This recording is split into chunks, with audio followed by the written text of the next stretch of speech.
జీవితాలతో ఆటలాడుతున్న సీఎం రేవంత్ రెడ్డి గద్దె దిగే వరకు తాము పోరాడుతామని తెలంగాణ బీజేవైఎం అధ్యక్షులు కుండే గణేష్ స్పష్టం చేశారు. విద్యార్థి నాయకుడిగా రాజకీయాల్లోకి వచ్చిన రేవంత్ రెడ్డి విద్యార్థులపై ఇష్టానుసారంగా మాట్లాడడం తగదని చెప్పారు.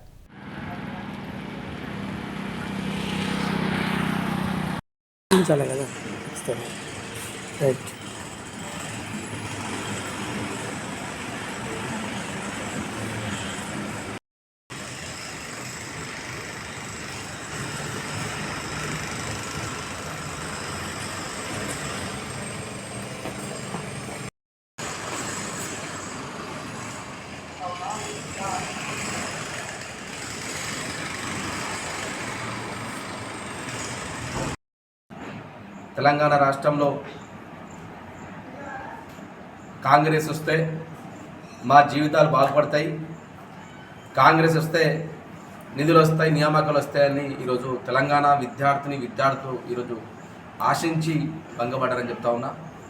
ఆ రోజు 2014లో తెలంగాణ సాధన కోసమై విద్యార్థులు అదేవిధంగా నిరుద్యోగులు కావచ్చు, ఉద్యమకారులు కావచ్చు, సంఘాల జనులు సమ్మె పెట్టి ఈ తెలంగాణ సాధించుకున్న తెలంగాణలో ఆ రోజు 10 సంవత్సరాలు బీఆర్ఎస్ పార్టీ తెలంగాణ నాశనం చేసింది.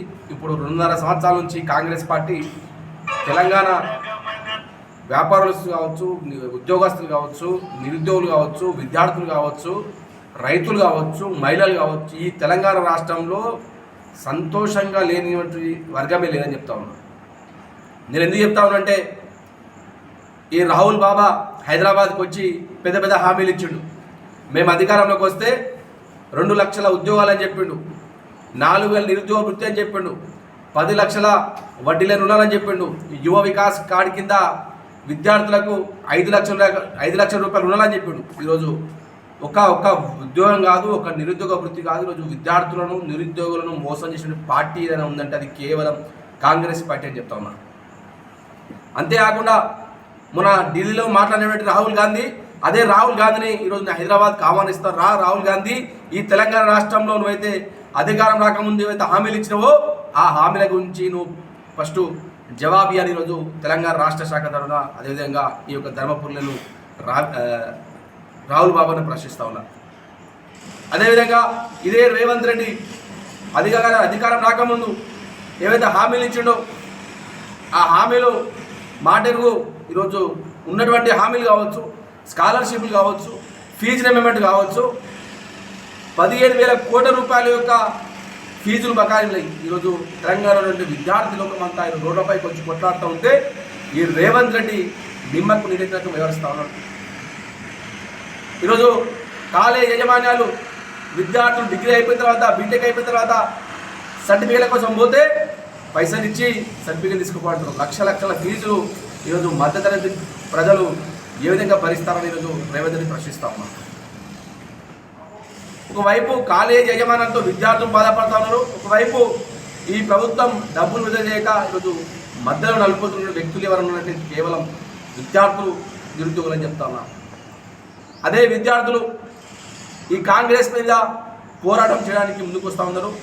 గత 15 రోజుల నుంచి భారతీయ జనతా యువ మోర్చా ఆధ్వర్యంలో ఫీజు బకాయి బీజేపీ లడాయి అనే ఉద్యమాన్ని తీసుకున్నాం.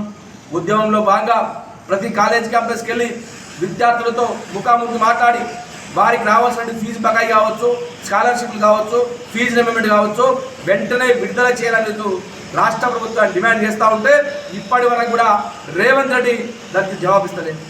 మన రేవంత్ రెడ్డి మాట్లాడుతున్నాడు స్కాలర్షిప్లు ఫీజు రిమెంబర్మెంట్ ఎందుకు ఇవ్వాలని. నేను రేవంత్ రెడ్డి ప్రశ్నిస్తా ఉన్నా, అయ్యా నువ్వు ఫ్యూచర్ సర్టిఫికేట్ పేరు మీద 1,00,000 కోట్లు వివరిస్తూ ఉన్నావు, మూసీ ప్రక్షాళన పేరు మీద 1,000 కోట్లు వివరిస్తూ ఉన్నావు. నీకు మూసీ ప్రక్షాళన ఫ్యూచర్ సర్టిఫికేట్ ఉన్నటువంటి బెంగ ఈరోజు విద్యార్థుల యొక్క స్కాలర్షిప్ కావచ్చు, ఫీజు రిమెంబర్మెంట్ కావచ్చు నీకు ఎందుకు లేని ప్రశ్నిస్తూ ఉన్నా. ఎందుకు అంటే అందులో కమిషన్లు వస్తాయి, ఇలా కమిషన్ రావు. ఇది కేవలం ఈ 15,000 కోట్లు అవుతున్నాయో ఇవి ఒక విద్యార్థుల యొక్క అకౌంట్లకు పైసలు పోతాయి. కాబట్టి కమిషన్లు రావు. కమిషన్లకు ఈరోజు తెలంగాణ ప్రభుత్వం కేవలం కమిషన్ల కోసమే పనిచేస్తుంది.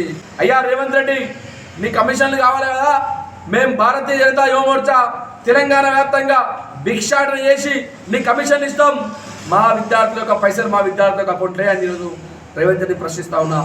కాంగ్రెస్ పార్టీ పోతేనే మాకు యొక్క స్కాలర్షిప్లు వస్తాయి, ఫీజు బకాయిలు ఇస్తామని ఈరోజు విద్యార్థులు చెప్తా ఉన్నారు. అందులోనూ భాగంగానే ఈరోజు తెలంగాణలో ఉన్నటువంటి ప్రతి ఒక్క విద్యార్థి ఈరోజు కమలం జెండా పట్టుకొని అన్న మీతో పాటు మేము ఉంటాం, ఈ కాంగ్రెస్ పార్టీ మాకు అన్యాయం చేసింది, మేము రోడ్లపైకి వచ్చి కొట్లాడతామని ఈరోజు తెలంగాణలో ఉన్నటువంటి విద్యార్థి సమాజం అంతా ఈరోజు భారతీయ జనతా పార్టీతో పాటు ఉన్నది. అందులో భాగంగా ఈరోజు భారతీయ జనతా పార్టీ ఫీజు బకాయి బీజేపీ మూవ్మెంట్ తీసుకుని ఉన్నాం. రాబోయే రోజుల్లో ఈ కాంగ్రెస్ పార్టీ ఎమ్మెల్యేలు కావచ్చు, మంత్రులు కావచ్చు, ఎక్కడ తిరిగే పరిస్థితి ఉన్నది. బిడ్డ ఫీజు బకాయి ఇస్తావా, రాజీనామా చేస్తావా అని రేవంత్ రెడ్డి ఈరోజు తెలంగాణ విద్యార్థి సమాజం ప్రశ్నిస్తూ ఉన్నది. ఇక్కడ ఉన్నటువంటి మినిస్టర్ బిడ్డ నువ్వు సాంఘిక శాఖ మంత్రిగా ఉన్నావు, నువ్వు వెంటనే స్కాలర్షిప్ కావచ్చు, ఫీజు రిమెంట్ కావచ్చు వెంటనే విడుదల చేయడానికి నువ్వు ప్రభుత్వం ఒత్తిడి తీసుకోవాలి. లేని పక్షంలో ఈ తెలంగాణలో ఉన్నటువంటి మంత్రులు కావచ్చు, ఎమ్మెల్యేలు కావచ్చు, ఎంపీలు కావచ్చు, అందరినీ ముట్టడిస్తాం. మా విద్యార్థుల యొక్క స్కాలర్షిప్ ఇచ్చేదాకా భారతీయ జనతా పార్టీ యొక్క ఉద్యమం కాదని చెప్తా ఉన్నా.